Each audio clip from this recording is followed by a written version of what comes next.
Olá pessoal, continuando o nosso estudo dos campos magnéticos produzidos por corrente, hoje nós vamos ver a chamada Lei de Biot-Savart, okay? Que é uma fórmula matemática que é usada para calcular campos magnéticos a partir de uma corrente dada. Antes da gente entrar então na Lei de Ampère, vamos relembrar brevemente o que nós vimos na última aula. Então nós vimos, né, a Lei de Biot-Savart, que é basicamente um princípio de superposição para campos magnéticos, né, no qual a gente tem uma contribuição de um elemento infinitesimal de corrente que, integrado ao longo de todo o condutor, me dá o campo magnético, okay, num determinado ponto R. Bom, a partir então da lei de Biot-Savart, nós conseguimos calcular o campo magnético de um fio infinito percorrido por uma corrente I a uma certa distância perpendicular R do fio. Calculamos também o campo magnético de um arco de circunferência de raio R e submetido a um ângulo φ, né, que é essa expressão aqui. E usando agora o campo magnético produzido por um fio, nós podemos chegar a uma expressão de uma força que existe entre dois fios quando um dos fios produz um campo magnético e o outro sente o campo magnético produzido pelo primeiro fio. Então, chegamos nessa expressão aqui, ok? Vimos também que o sentido do campo magnético, a partir da lei de Biot-Savart, é dado pela regra da mão direita, e nessa regra, o que determina o sentido do campo é o sentido da corrente, né? Então, usando a regra da mão direita, o campo ele está apontando, então, dessa forma aqui, ok? Bom, agora, a lei de Ampère, ela tem uma semelhança muito grande com a lei, uma lei que a gente viu anteriormente, que é a chamada lei de Gauss. Então, quando nós estudamos os campos elétricos, nós vimos que a gente tinha um princípio de superposição, que tinha uma aplicação bastante geral, mas que a gente fazia, quando usávamos essa relação matemática, a gente tinha problemas um pouco mais complicados para resolver, do ponto de vista matemático. Mas quando a gente tinha uma distribuição de cargas ou uma distribuição de linhas de campo mais simétricas, nós podíamos usar a chamada lei de Gauss, que permitia que a gente pudesse fazer cálculo de campos elétricos de uma maneira bastante simples, ok? O que a gente tem na lei de Ampère é uma coisa muito semelhante, né? Nós temos esse, digamos assim, princípio de superposição, que é expresso pela lei de Biot-Savart, mas ele pode ser, em determinados casos, nos quais nós temos alguma simetria, nós podemos usar essa lei, que é a lei de Ampère, e que simplifica cálculos que poderiam ser feitos também com a lei de Biot-Savart. Bom, vamos ver mais de perto a lei de Ampère. Então, a lei de Ampère é dada então, por essa expressão, que nós temos aqui uma integral sobre uma curva fechada. Essa curva fechada ela é diferente do que nós temos na lei de Gauss. Na lei de Gauss nós temos uma superfície fechada. Aqui nós temos uma curva fechada. Essa curva fechada ela é chamada de amperiana. Nós calculamos o campo magnético nessa curva. Então, nós podemos usar a expressão para calcular o campo magnético nessa curva fechada que nós estamos integrando. Aqui nós temos um pedaço infinitesimal dessa curva, que multiplica escalarmente o nosso vetor campo magnético, e essa curva ela envolve, né, algumas correntes dentro de uma soma algébrica de correntes. Então, ela é muito semelhante ao que a gente tem lá na lei de Gauss. Por exemplo, vamos supor que eu tivesse uma configuração de correntes desse tipo aqui. Então eu tenho uma corrente I1 saindo da figura, uma corrente I2 entrando na figura e uma corrente I3 saindo da figura. Se eu tomo essa amperiana, né, envolvendo essas duas correntes, eu posso calcular o campo magnético devido somente a essas duas correntes. Essa I3 ela está fora da amperiana, então ela não entra no cálculo. Eu posso então calcular o campo magnético nessa amperiana, né, usando a lei de Ampère, né? Em particular, o que eu gostaria de mostrar nessa figura, que as correntes envolvidas elas são essa diferença entre o I1 e o I2.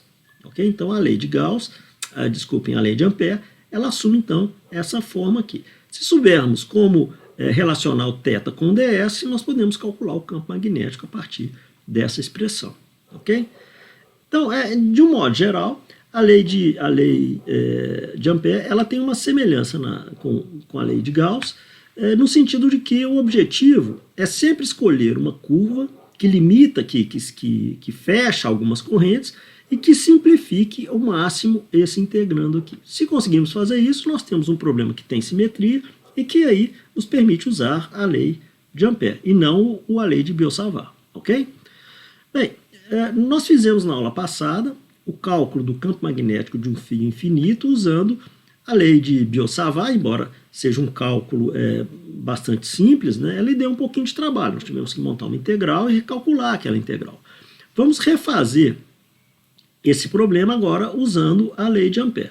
Então, lembrando que o objetivo é sempre achar uma amperiana ou uma curva fechada que envolva as correntes e que simplifique o máximo possível esse integrando. Lembrando que nesse problema nós estamos fora do fio. Né? No próximo problema nós vamos fazer o cálculo para o interior do fio, mas agora nós estamos numa região exterior ao fio.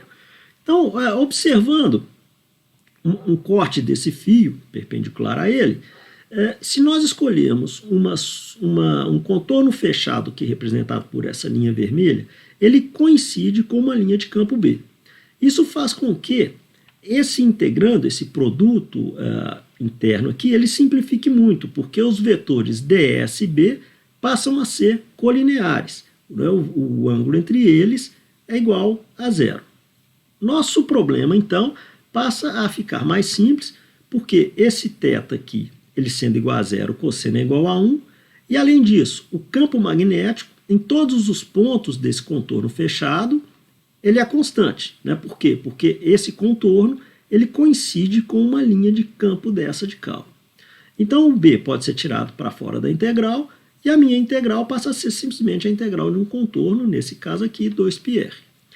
Esse contorno, então, ele fecha uma corrente e o resultado então é μ0i.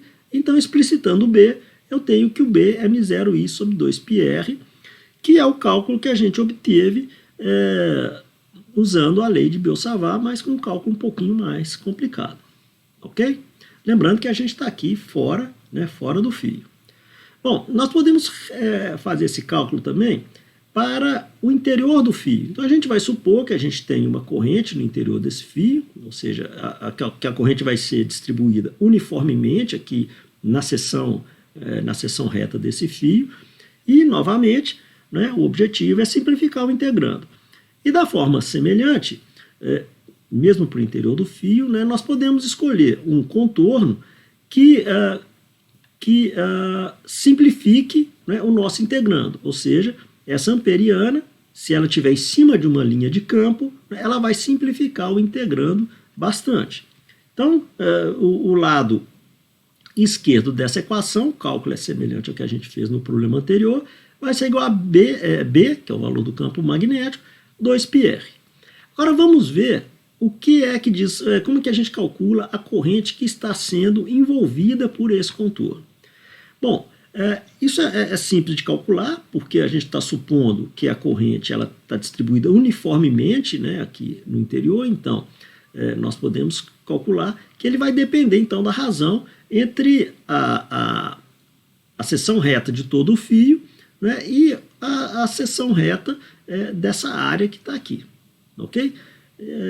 Então nós podemos dizer que a corrente envolvida é dada por essa expressão e agora podemos usar a lei de Ampère e chegar ao resultado do campo magnético para o interior do fio. Né? A gente observa aqui que aqui a gente tem uma dependência com R.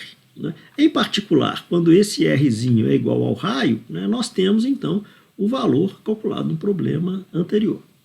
Ok? Tanto para esse problema ou para qualquer problema que envolva uma corrente, né, que produz campo magnético, a direção do campo ela é dada pela regra da mão direita. Ok? Um outro problema interessante, né, que a gente vai calcular aqui é quando a gente tem um fio que ele tem uma cavidade lá dentro, como se fosse um cilindro. Então vamos ver como é que a gente calcula isso. Então esse problema nos diz o seguinte: a figura mostra a seção reta de um cilindro longo, oco, de raio interno A, ok? E raio externo B. Então nós temos um raio interno A, um raio externo B. O cilindro conduz uma corrente para fora do plano do papel, então ela está saindo para cá. E o módulo da densidade de corrente da seção reta é dada por J igual a C ao quadrado, CR ao quadrado com C dado por esse valor aqui e R em metros. Então a gente percebe que aqui, né, a gente tem uma densidade de corrente que não é uniforme, portanto a gente não tem uma corrente homogênea, né, nessa seção reta desse fio. Então, ó, qual é o campo magnético no ponto P, aqui no interior do fio, que está situado a uma distância R igual a 3 do eixo central do cilindro? Ok? Bom, então nós estamos no interior do cilindro, ok? Então esse R, aqui tá errado, pessoal. Na verdade o R ele é menor do que o raio do cilindro aqui, ok? Nós estamos aqui no interior do cilindro. Então o objetivo, né, usando a lei de Ampère, novamente é de simplificar o nosso integrando, ok? Bom, para simplificar o integrando, eu preciso então de uma amperiana que simplifique, né, esse produto escalar. E a amperiana que simplifica esse produto escalar, dada a simetria dessa distribuição de corrente, é aquela que está colinear ao eixo desse fio, ok? É muito semelhante ao que a gente fez. Então nós temos que o B ds vai ser igual a B, né, da integral ds, que vai ser 2πr, 2πr, é B vezes 2πr, ok? O próximo passo agora é calcular qual que é a nossa corrente envolvida por esse contorno que está aqui dentro do fio, ok? Então vamos dar uma olhada como que a gente faz o cálculo dessa corrente envolvida por isso aqui. Né? O cálculo não é tão simples quanto no problema anterior, porque agora a gente tem uma densidade de corrente que depende da distância, ok? Bem, então, para isso, né, a gente vai precisar pegar uma área, né, dentro desse fio. Né? Essa área ela vai ser uma área que tem uma espessura dr, um raio r, e, portanto, a gente tem uma área dA. Por que a gente precisa dessa área? Porque o que nos foi dado nesse problema foi uma densidade de corrente, não a corrente. E nós sabemos, né, que nós podemos calcular a corrente a partir dessa integral de JdA. Em particular, o dA vai ser igual a 2πr dr, ou seja, 2πr é o comprimento dessa circunferência e dr é a espessura. Okay? Então, a integração para que eu possa obter a corrente envolvida, ela vai do ponto A, que é o raio interno desse cilindro, até o ponto R, que é onde eu estou calculando o meu campo magnético. Então, fazendo o cálculo, a minha corrente envolvida por esse contorno é dado por π vezes C, R4 menos A4 dividido por 2. Bem, agora que eu tenho a minha corrente envolvida, nós podemos usar agora diretamente a lei de Ampère. Né? Então, nós já fizemos o cálculo do lado esquerdo, né? Agora nós vamos fazer vamos montar a expressão e explicitar o B. Então, ao explicitar o B, eu tenho que o B é dado por essa expressão aqui, e jogando os valores que foram dados no problema, eu tenho que ele é dado por menos 2 vezes 10 a menos 5 Tesla. Aqui surge um ponto interessante. O campo magnético que nós calculamos, ele tem um valor negativo. Isso significa o quê? Né? Significa que nós fizemos uma escolha aqui para trás, né, na resolução do problema, que nos indicou uma direção errada para o campo magnético. Na verdade, o campo magnético ele tem esse valor, no entanto, ele está apontado na direção contrária ao que foi colocado aqui. Ok? Então, se nós tomamos esse contorno aqui, o campo magnético está apontando, então, nessa direção contrária. Ok? Então, eu acho que, com relação a campos magnéticos, por hoje está legal, né? Campos magnéticos produzidos por corrente, e na próxima aula, então, a gente continua esse assunto. Ok, pessoal? Então, até mais.